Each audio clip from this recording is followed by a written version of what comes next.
Dimensión con Dionisio Gutiérrez.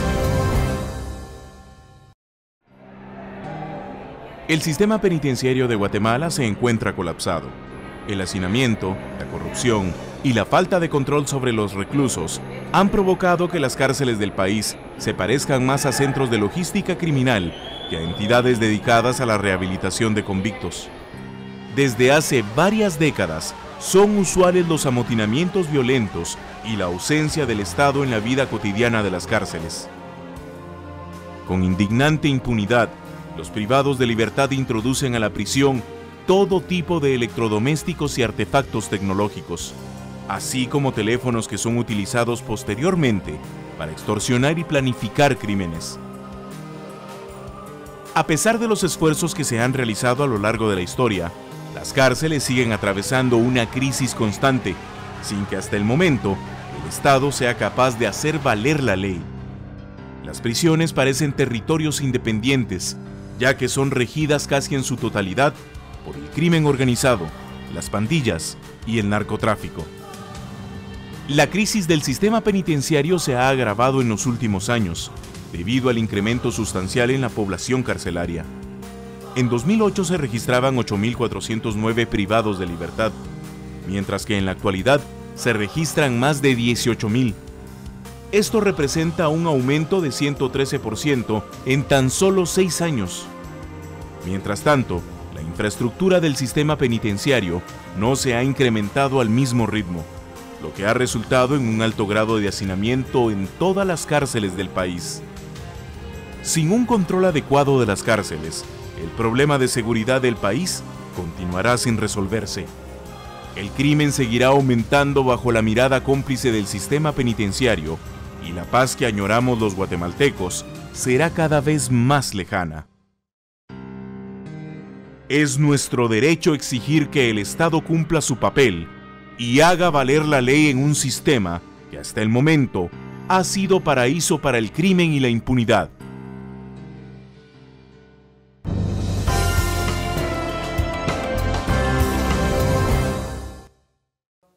Bienvenidos a Dimensión. Hoy queremos compartir con ustedes un tema que está siempre con vigencia y tiene una importancia grande porque desde las cárceles, los centros penitenciarios, se organizan y suceden muchas cosas que afectan de forma dramática a la sociedad. Y por eso creemos que es un tema importante al cual vamos a cubrir hoy, y para esto tenemos a un muy selecto grupo de invitados. La arquitecta Leonora Muralles, ella es presidenta de FATS, que es Familiares y Amigos contra la Delincuencia y el Secuestro. Licenciado Estuardo Ralón Orellana, abogado constitucionalista. La licenciada Corine Dedic, ella es investigadora en el área de seguridad del CIEN.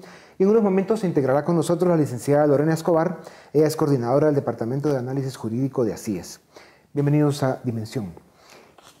Hablando de cosas de forma, de cómo está nuestro sistema penitenciario, y son datos que han hecho algunos de ustedes o que han trabajado con ellos, sabemos que Guatemala es el país que tiene menos presos por 100.000 habitantes en América Latina. O sea, realmente no hay mucha gente en la cárcel, dado el tamaño de nuestro país. Y eso contrasta con el dato de que hay un 280% de sobrecarga en el sistema penitenciario en lo que respecta al espacio. O sea, donde cabría un preso, tenemos prácticamente 3 detenidos. Y eso pues provoca algunos de los problemas que tenemos. Sin embargo, el problema de fondo del sistema penitenciario tiene más que ver con que, digamos, el sistema carcelario es el último eslabón de la justicia en un país. Es la culminación de un proceso en el cual ha estado involucrada pues, la policía, el Ministerio Público y el organismo judicial. ¿Qué cambios se tienen que dar en todos los entes involucrados para que funcione mejor el sistema penitenciario del país? Arquitecta. Bueno, los cambios, hay mucho que hacer. Uno de los graves problemas del sistema es la corrupción, porque digamos que tenemos que cambiar y convertir en un sistema lo que ahora tenemos son cárceles. Cárceles que nadie controla, que nadie sabe qué hacen adentro. Entonces lo que tendríamos que hacer, alguien lo tendría que hacer, es cambiar de tajo. Necesitamos a las personas idóneas pero no es una persona ni dos, sino es un conjunto de personas que verdaderamente quieran hacer un cambio. Necesitamos que el gobierno de turno, el que esté, tome la decisión y tenga la voluntad realmente de hacer lo que debe hacerse. Porque cada vez que hay un problema, surge el tema del sistema penitenciario y estamos aquí platicándolo y se pone en la mesa.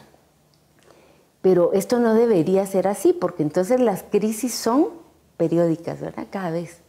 Habría que, desde el principio, el gobierno que empieza tener como prioridad este tema, hacer las inversiones necesarias, porque hay que hacerlas, hay que construir cárceles, pero de nada nos serviría tener cárceles y colocar a toda la gente donde debe estar si quienes dirigen no tienen las calidades necesarias, honorabilidad, conocimiento. La ley misma, tenemos herramientas para hacer un sistema penitenciario adecuado, cumplir con la ley, ¿verdad? Entonces, hay ahí dentro de la ley, forman una comisión, la Comisión Nacional del Sistema Penitenciario. Esta comisión, sus integrantes son gente idónea según su cargo, ¿verdad?, del sistema de justicia, que tienen a su cargo realmente trabajar por el sistema penitenciario, hacer la política penitenciaria.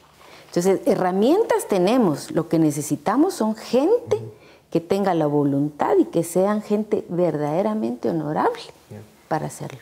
Licenciado Ralón, con lo que dice la arquitecta, es evidente que el reformar, tomar control de las cárceles, del sistema penitenciario, implicaría enfrentarse al crimen organizado, al narcotráfico, a las maras. Hemos visto a través del tiempo que cuando al final explota alguno de los conflictos que se dan en los sistemas penitenciarios o en el sistema, no se debe a que la justicia está funcionando o a una investigación periodística, sino que se debe a que a lo mejor hay un conflicto interno entre las mafias, los grupos que manejan este sistema para sus fines y sus intereses. Entonces, ¿cuáles son los pasos que habría que dar para realmente rescatar el control del sistema penitenciario del país? ¿Y hay cambios en la legislación que se debieran de hacer o es nada más cuestión de voluntad política? Yo creo que uno de los cambios importantes que debe hacerse es revisar el régimen de responsabilidades de los funcionarios públicos.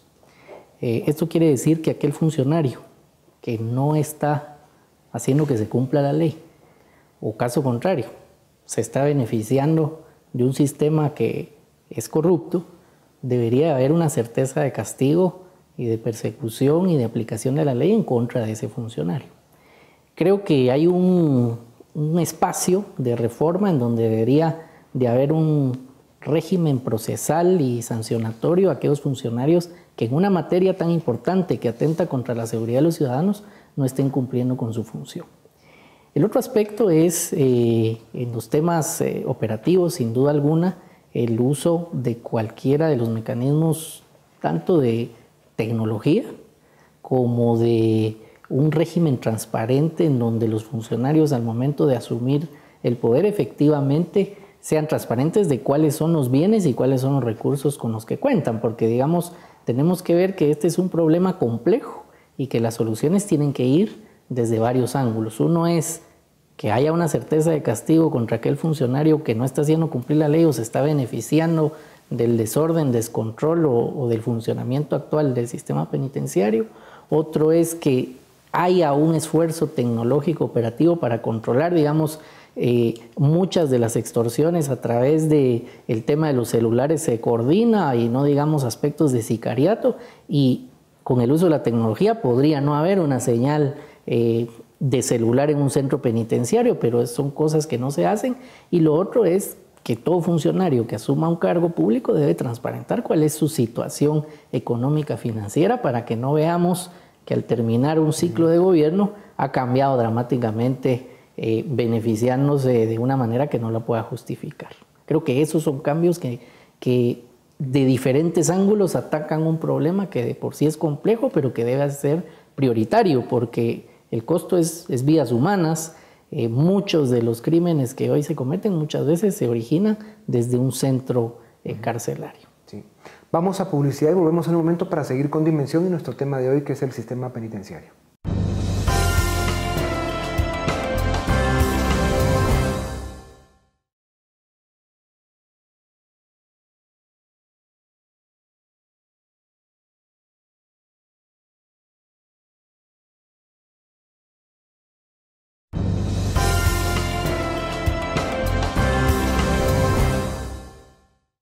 Bienvenidos, nuestro tema hoy en Dimensión es el sistema penitenciario. Licenciada Dedic, sabemos que usted maneja muchas de las estadísticas que pues, reflejan la realidad de nuestro sistema penitenciario. Al principio yo mencionaba que somos el país con menos presos por 100.000 habitantes y luego tenemos un hacinamiento, o sea, tenemos más presos que la capacidad puede resistir o aguantar. ¿Qué otros datos son relevantes para dar a conocer realmente la problemática del sistema penitenciario en Guatemala? Bueno, tal vez para ponerla un poquito más en contexto, o sea, sí, definitivamente tenemos una tasa de privados de libertad por 100.000 habitantes que supera apenas los 100, que es una tasa muy baja, a pesar de ser uno de los países más violentos. O sea, todavía tenemos tasas de homicidios muy altas comparados con otros países latinoamericanos. La tasa de ocupación ahorita está en 280%, o sea, eso significa que hay más de 18.000 personas privadas de libertad, mientras que los espacios carcelarios disponibles siguen quedando en 6.500. Y bueno, esos son números, pero ¿qué significa eso en el día al día y en la realidad penitenciaria? Eso significa que en promedio hay 3 personas recluidas por un espacio disponible.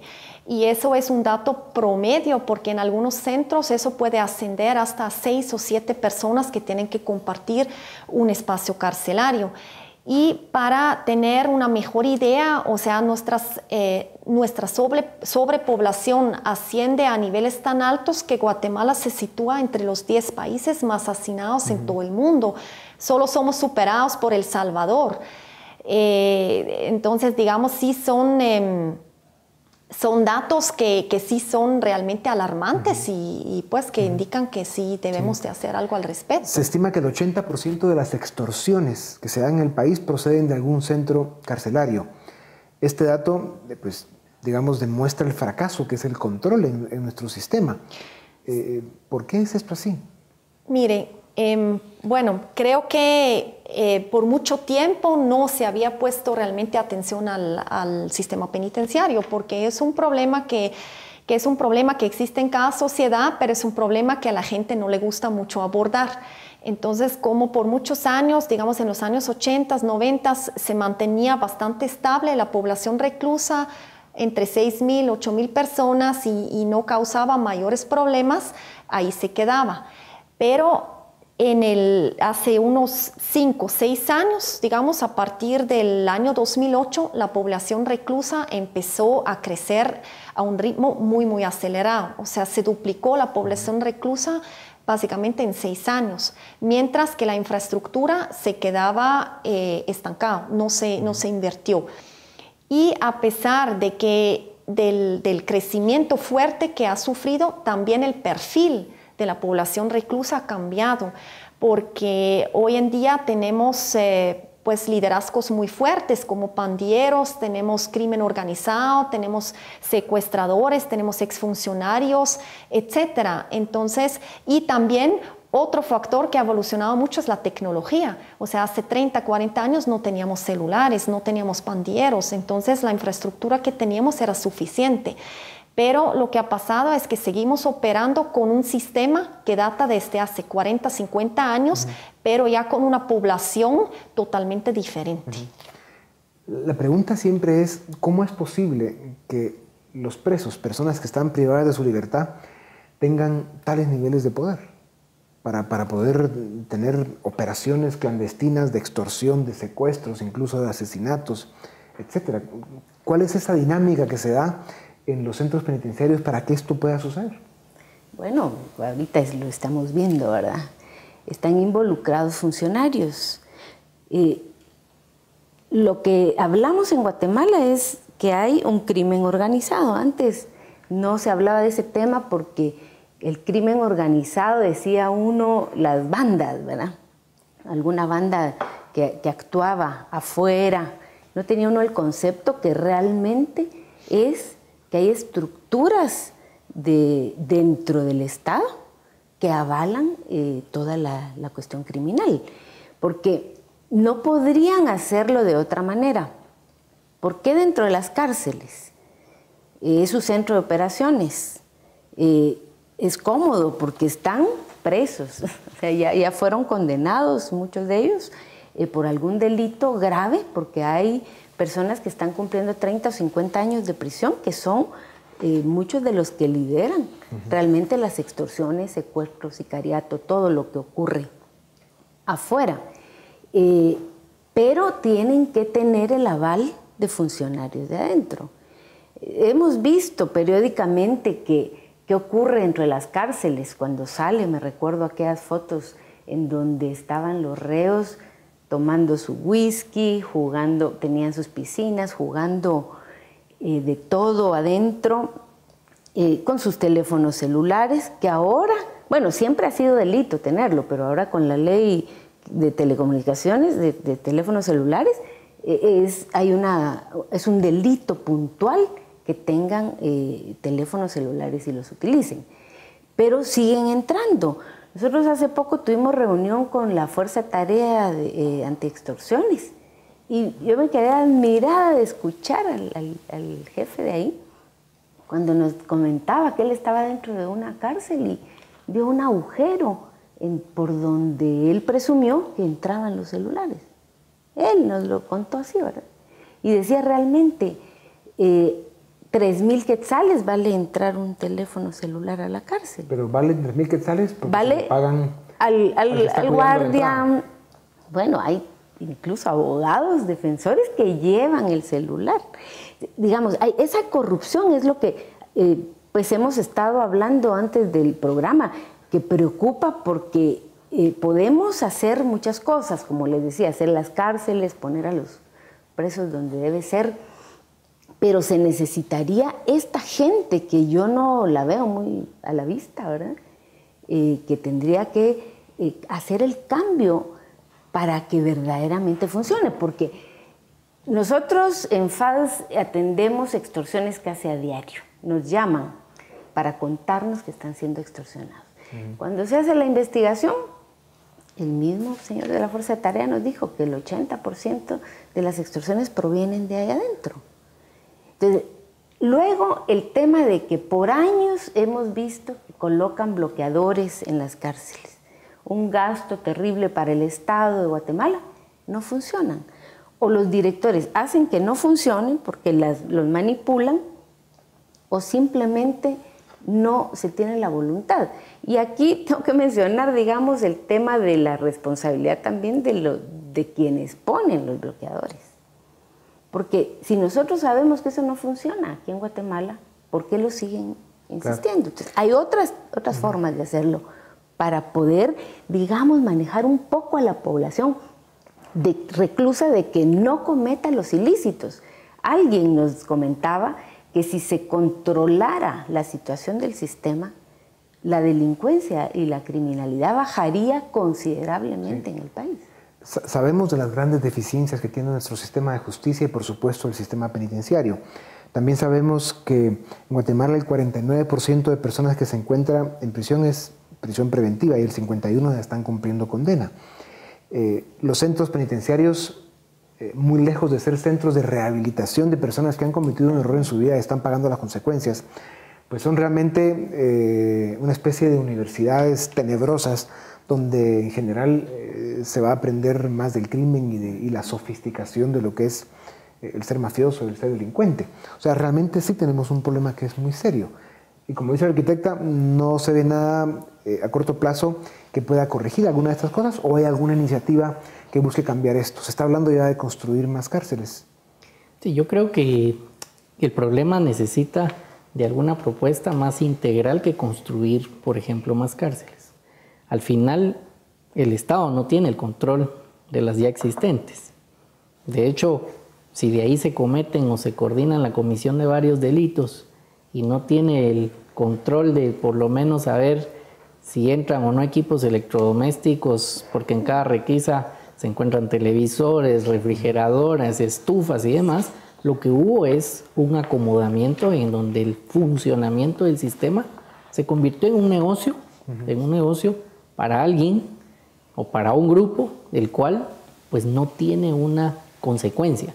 Y por lo tanto, sí creería yo que a la par de construir una infraestructura que es necesaria porque existe un hacinamiento, debería de trabajarse un poco en la normativa. Y hablo el tema de empezar con ese régimen, digamos, sancionador o disciplinario, el tema de los funcionarios, porque los que están privados de libertad pues ya tienen una sentencia y una condena, la cual en alguna complicidad con algunos funcionarios pueden seguir cometiendo actos ilícitos, y este funcionario que colabora o entrando a un celular o recibiendo algún beneficio económico de lo que sucede en este desorden que es el sistema penitenciario, pues simplemente no le rinde cuentas a nadie y puede continuar con un sistema con esos incentivos perversos. De hecho, el problema que se tiene hoy en el sistema penitenciario lleva décadas, y eso quiere decir que hay un mecanismo que beneficia a un grupo a costa pues, de la población y a costa de los que son extorsionados o los que sufren un delito coordinado desde las cárceles. Claro. Vamos a publicidad y volvemos en un momento para seguir con Dimensión y nuestro tema de hoy, los centros penitenciarios.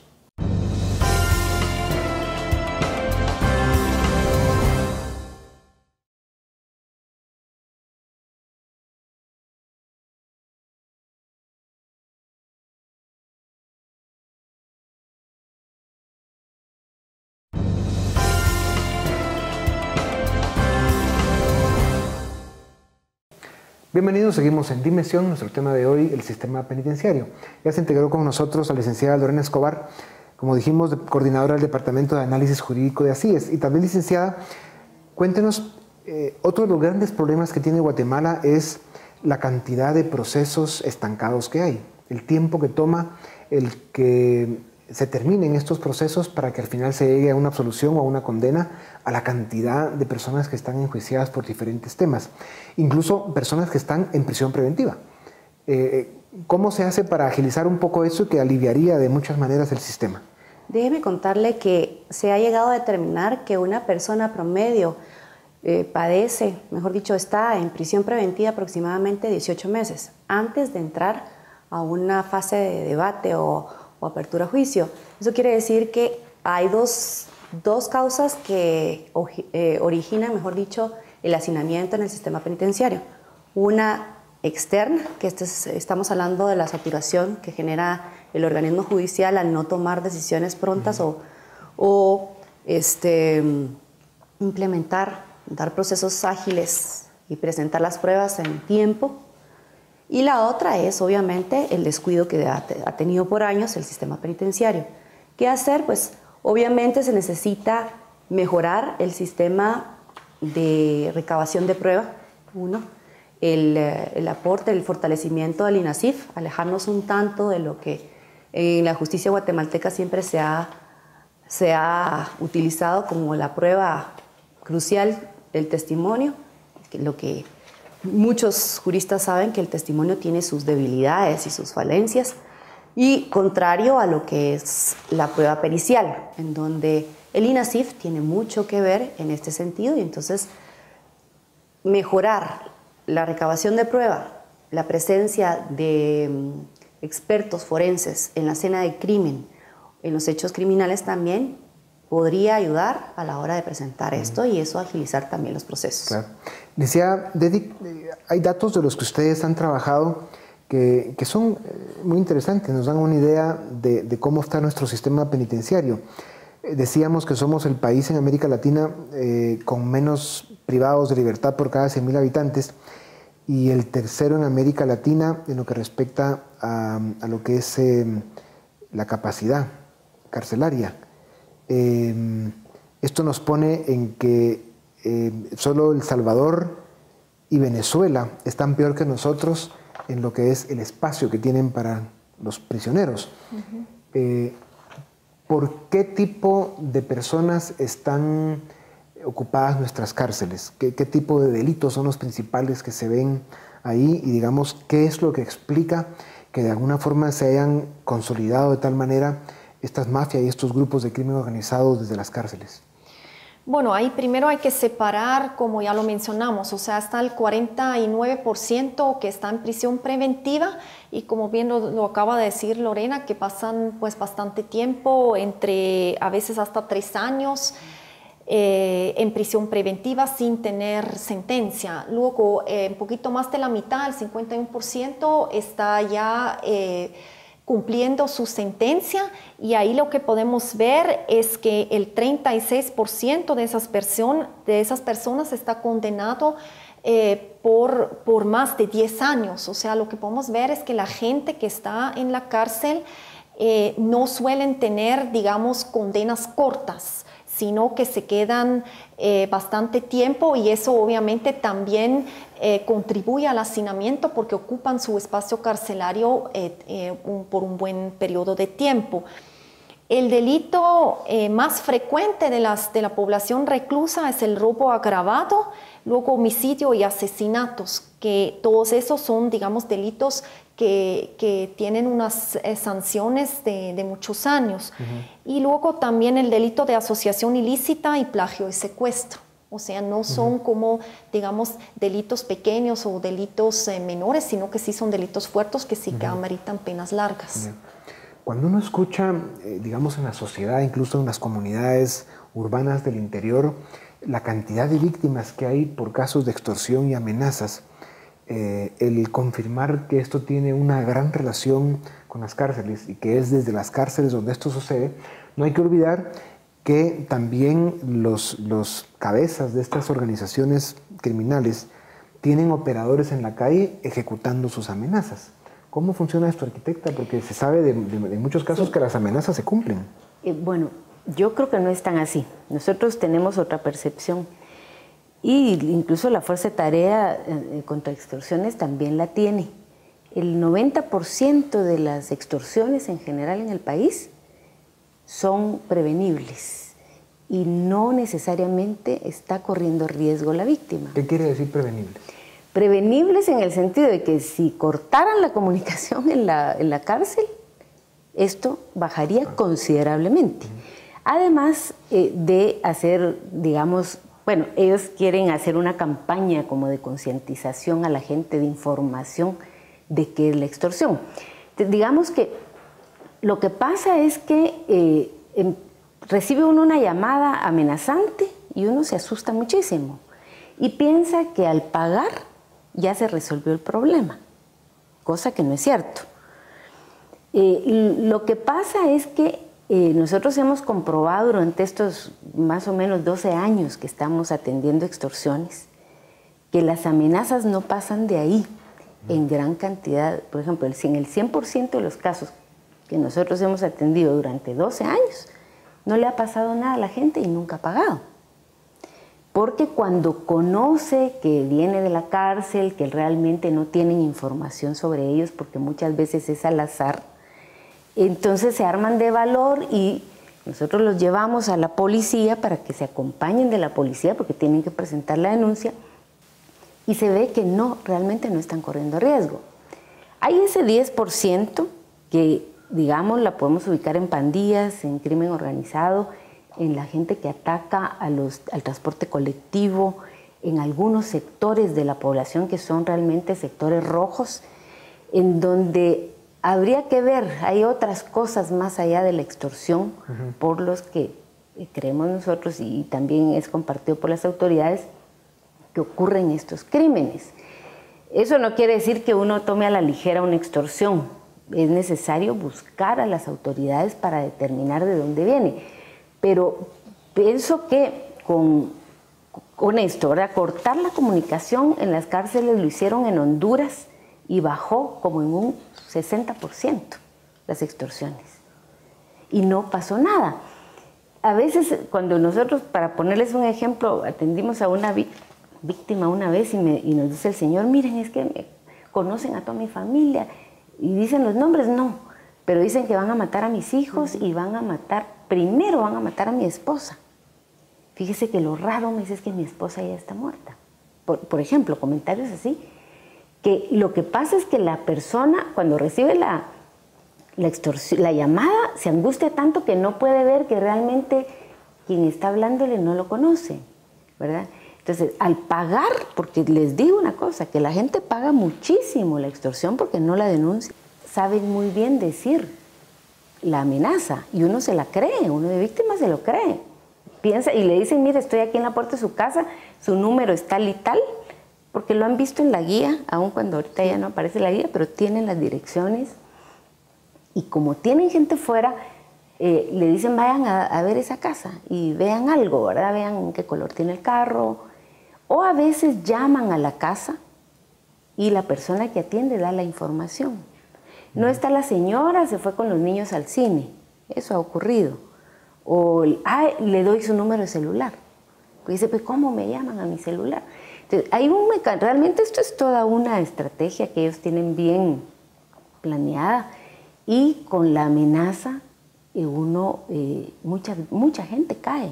Son millones los que han pagado producto de la extorsión y por eso ahora tenemos, cuando son pandilleros o grupos que sí están un poco organizados aunque no tengan armas, con ese dinero, nos contaban, ya hay empresarios, tienen taxis, en donde cometen hechos delictivos, tienen empresas.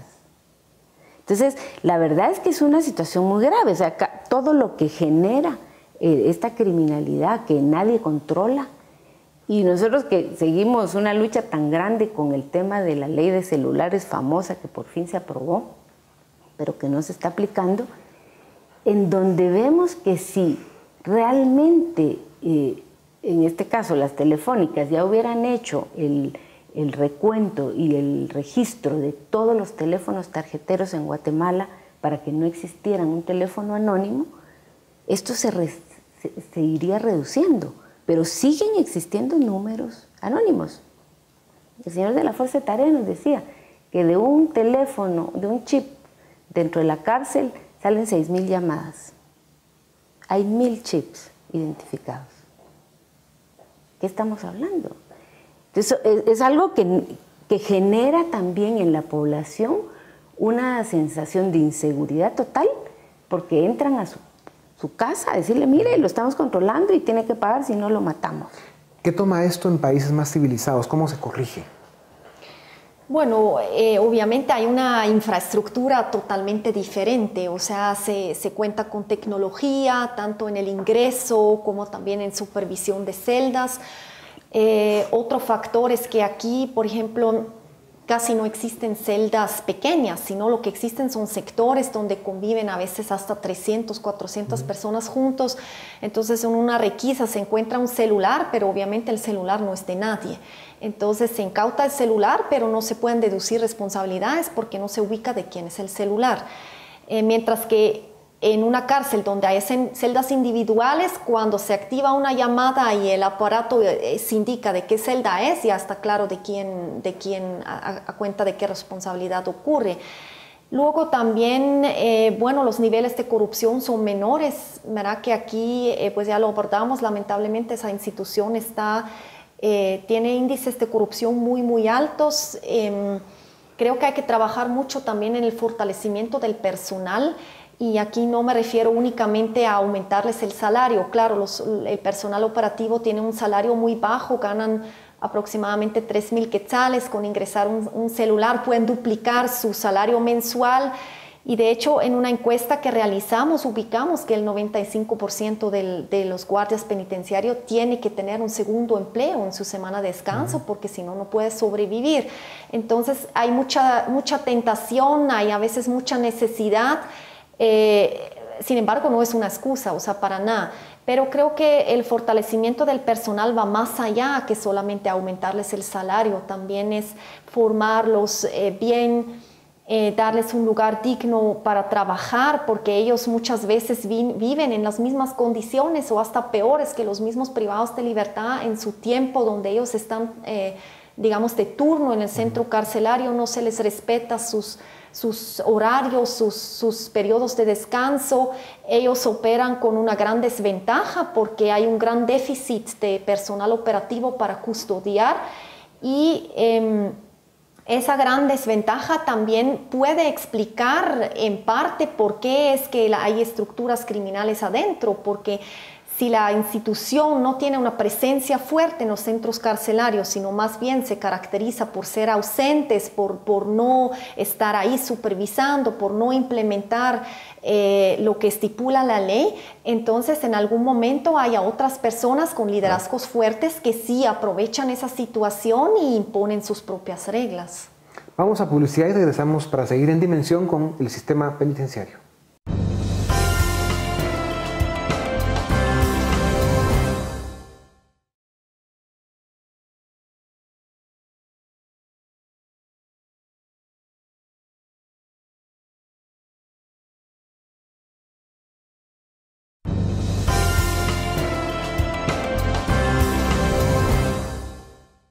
Bienvenidos, seguimos en Dimensión, el sistema penitenciario es nuestro tema de hoy. Licenciada Escobar, entonces, viendo un poco cómo está la situación del sistema penitenciario, ¿podríamos decir que refleja de alguna manera cómo está el estado, digamos, político del país? O sea, esa debilidad en sus instituciones, ese mal funcionamiento y bueno, esos son los resultados que estamos obteniendo. Refleja cada una de las debilidades en nuestro estado, incluso hasta la misma sociedad, porque dentro del sistema penitenciario la convivencia en un hacinamiento, en pocas oportunidades, sobrevive, como lo dijeron anteriormente, el liderazgo, un liderazgo impuesto ya sea a la fuerza o un liderazgo distinto. Entonces, es la jungla.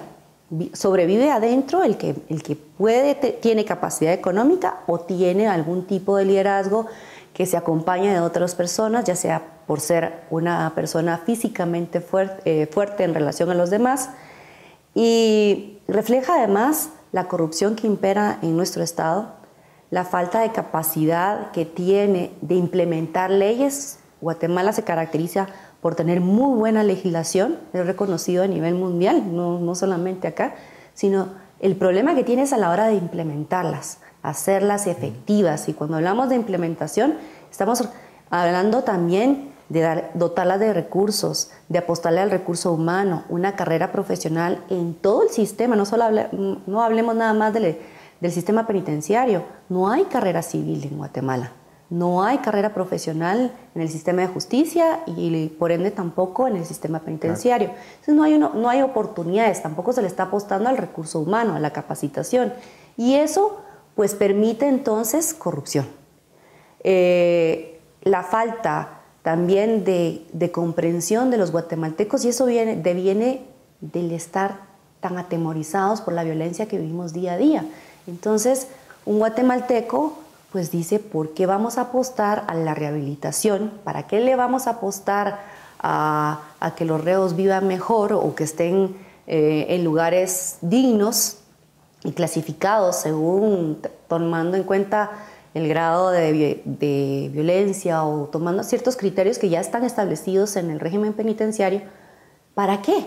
¿Por qué? Si esos son producto y ellos nos hacen daño. Eso es lo que piensa el guatemalteco común y obviamente tampoco es atractivo, pensémoslo así, para los partidos políticos cuando están en sus agendas y están vendiendo, están dando a conocer sus agendas políticas, usted no va a observar en ellas algún plan que pretenda mejorar el sistema penitenciario, sí, porque no es un tema atractivo. Licenciado Ralón, entonces, si no es cuestión de leyes, aunque sabemos que son importantes, pero hay suficientes, pero no se cumplen, es cuestión de voluntad política. ¿Qué significa esto de la voluntad política para un tema como este?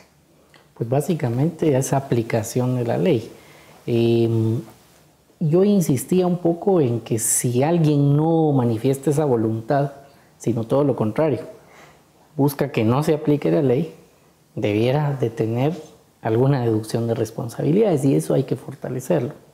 Creo también que el hacinamiento hay que resolverlo, porque si ponemos en prioridad proteger la vida de los ciudadanos que estamos gozando de libertad, que estamos trabajando, es una tarea que es obligación fundamental del Estado, por lo que que existan prisiones realmente de máxima seguridad para que ahí estén sin posibilidad de comunicarse y de coordinar fechoría los que están presos, creo que sin duda debe ser una prioridad. Y el tema de corrupción, para que exista corrupción tienen que haber dos partes que se pongan de acuerdo, y si una ya está privada de libertad porque se le dio sentencia, a la otra que está colaborando con que no funcione el sistema debería también pues deducirse algún grado de responsabilidad. Entonces esa voluntad, pues si no la tiene un funcionario, debería de tener una sanción porque no está cumpliendo la función para la cual fue designado o fue electo, y creo que eso debe ser una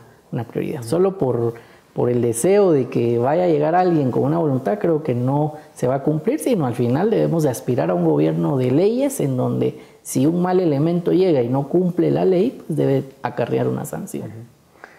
Ustedes, arquitecta, usted que lleva muchos años en la batalla cívica y en el tratar de construir un mejor país, hemos visto a través del tiempo que lejos de mejorar en muchas de estas instancias o de fortalecer la institucionalidad democrática del país, lo que se ha venido viendo, según muchos analistas, es un debilitamiento. Entonces, claro, lo que debiera ser todo lo tenemos claro, pero ¿qué podemos esperar en los próximos años? Digamos, dada las circunstancias, la oferta política que vemos y pues un poco los pronósticos. Sí. No, es verdaderamente deprimente. Es deprimente porque nosotros vamos a seguir en la lucha, sea lo que sea que venga. Pero cuando vemos no solo la oferta política a futuro, vemos ahorita, estamos inmersos en las elecciones de magistrados a Corte Suprema, magistrados de salas, donde vemos que todo está turbio totalmente. ¿Qué Corte Suprema vamos a tener? ¿Qué magistrados? ¿Qué aplicación de ley? La verdad es que da miedo ver al futuro. Nosotros estamos en eso también, supervisándolo, pero nos hemos quedado de observadores porque no podemos, no toman en cuenta nuestra opinión, nuestros vetos. Decimos, bueno, ¿y qué va a pasar con el organismo judicial a futuro, con el Ejecutivo, cuando haya cambio, aunque vemos que ahorita estamos muy mal? Yo creo que nosotros, algunos grupos que estamos conscientes, hay jóvenes que también analizan la situación y ven que estamos muy mal, pero eso no quiere decir que nos paralicemos. Tenemos que seguir tratando de romper esas estructuras de poder que son las que están, porque estamos hablando del sistema penitenciario, pero están en todo, ¿verdad? Que no dejan prosperar a Guatemala como debe ser. Entonces, es bien difícil decir qué hacer, porque cuando hablamos del sistema penitenciario, cómo lo mejoramos, creo que hay herramientas suficientes legales y hay incluso instituciones a quienes les corresponde hacerlo. Todo está estructurado. Debiera haber una observación social permanente, que nos han cerrado el espacio durante el gobierno pasado y este gobierno en el tema penitenciario, en la red del sistema penitenciario. Nosotros observábamos y dábamos opinión, se nos quitó. Entonces, es importante la observación ciudadana para estar diciendo no para colocar funcionarios, porque no nos corresponde decir fulanito es, porque debe haber un procedimiento para poner a la gente en su lugar, ¿verdad? Gente idónea, que hay en Guatemala personas que pueden hacer el trabajo, pero deben estar, protegidas por un lado, porque en el sistema penitenciario hay que protegerse, porque hay una cuestión de vida, problema de vida, pues ahí. Pero también sentir el apoyo tendría que ser un poco, creo yo, y voy a meter algo que tal vez no gusta, pero comunidad internacional, alguien que de verdad, las personas que lleguen a limpiar este sistema penitenciario se sientan protegidas y con la fuerza de hacerlo, porque una persona no lo va a hacer. Ya se ha visto. En este momento está hablando de construir nuevas cárceles y nos quedan más o menos 40 segundos. ¿Ustedes creen que es suficiente solo con construir más cárceles o se está hablando también de cambios más a fondo para rescatar esto de lo que hemos estado hablando? En pocos segundos, licenciada. Bueno, creo que es importante la construcción de nuevas cárceles porque vemos que la infraestructura definitivamente tanto por cuestiones de espacio ya no es suficiente, pero también por la calidad que hay, ya tenemos otras necesidades.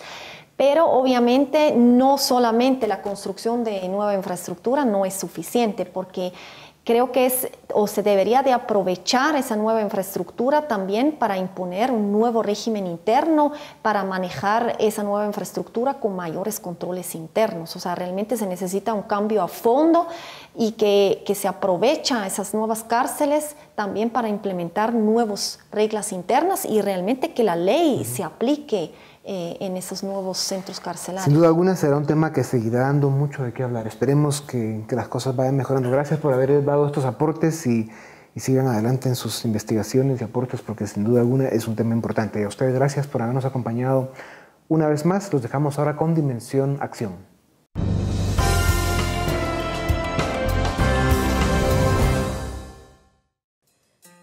APREDE es una organización dedicada a desarrollar estrategias para la prevención del delito.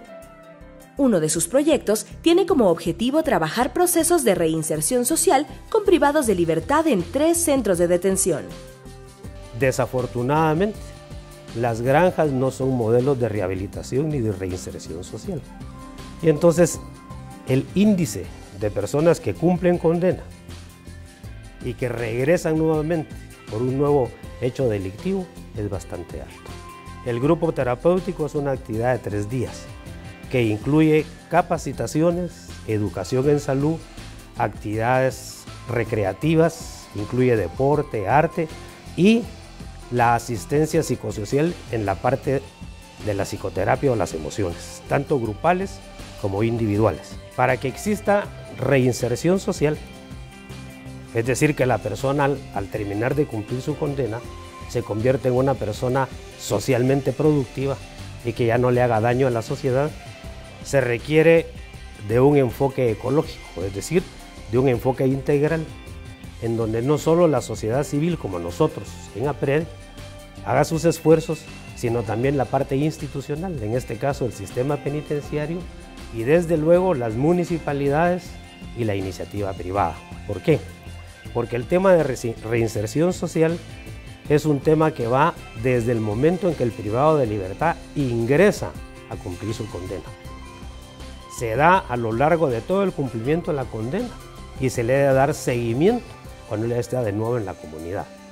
La reinserción social de los privados de libertad tiene efectos importantes para la reducción de la violencia en un país.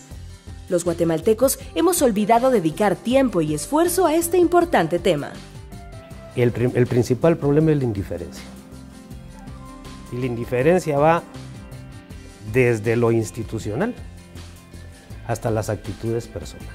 Nosotros lo que esperamos es que la contribución nuestra sea una contribución que empalme con el esfuerzo que hace el sistema penitenciario y que hace también la iniciativa privada y las municipalidades.